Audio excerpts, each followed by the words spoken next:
An arm lift is designed to do one of three things. If you have excess skin that's hanging down, we can remove that. If there's localized fat deposits, we can remove those.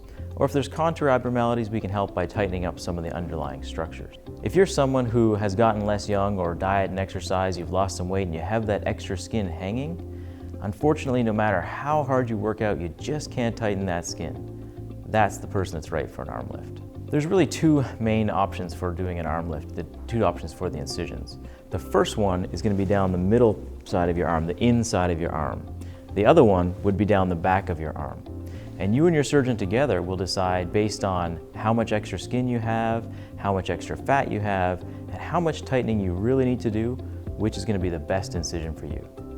In addition to that decision of where to place the incision, you're also going to talk about, do we need the addition of liposuction to address some extra fat? How extensive the scars are going to be is really going to depend on how much extra skin you have. Some can be quite limited, whereas others may even extend onto the chest.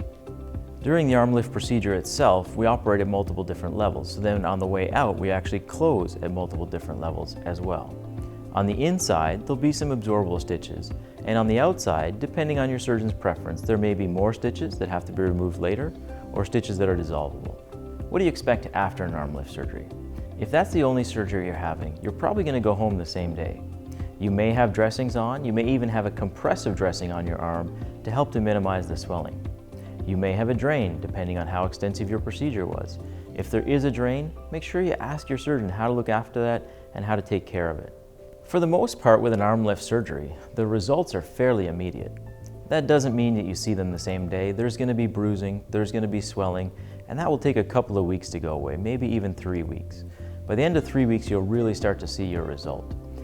And if you're able to maintain your weight at a stable weight, you should have a long-lasting result. Now, of course, as we all get less young, there will be some compromise to that result over time, but most importantly, if your weight is stable, the result really should be stable for a long time. Ask questions during your consult. We encourage you to ask questions. Ask if they're board certified. Ask if they've done this procedure before, and even ask how many of them they've done. Ask how complications are going to be handled. Every surgery has risks. Knowing ahead of time how your surgeon's going to handle those complications, how well they're going to look after you, get that information up front. If you're watching this video, then you're probably interested in an arm lift. And good for you, you're doing your homework already. Keep going, get more information. Information is power. You want to be looking at before and after photos. You want to be doing your homework on your surgeon, finding out if they're board certified, finding out if they're a member of the American Society of Plastic Surgeons. You can do all of that on plasticsurgery.org.